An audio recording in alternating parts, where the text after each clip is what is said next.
बाटे बाबा के नगरिया बाटे मजबूरी तनी बुझाए में हरिया सुनत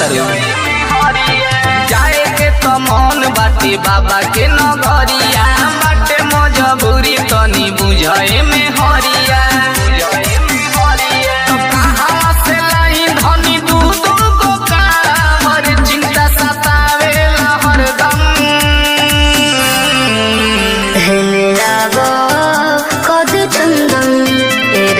चलो ना देवघर दंदन हेले आबो कभी चंदन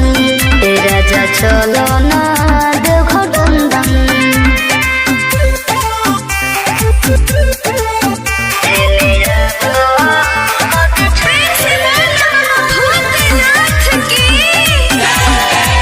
ए राजा चलो ना देवघर दंदन हर साल सही तो करेला बहाना अब कि न हमारा के कर सैया माना असो भराए हो धनी मन के मना लो गावही के शिवजी बजलवा चढ़ालो अरे भांग धतुरे बेल पाता चढ़ई हर रखी ध्यान बाबा हरदम हेले आबो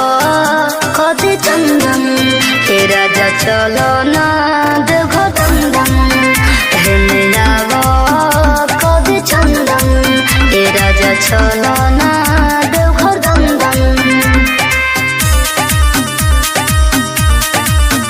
हेले आबो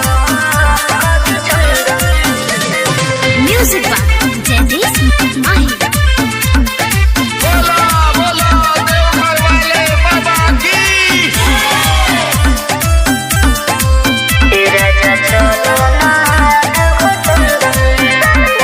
बाबा के नगर में जे अरजी लगावेला जिंदगी के सब सुख क्षण भर में पावेला सब सरिया धनी कोल तैयारी जय देश अर्जुन के जाति भी अगाड़ी चलो धर्मेंद्र के साथ में लेके बोलते चले के बम बम हेले आबो कभी चंदन ए राजा चलो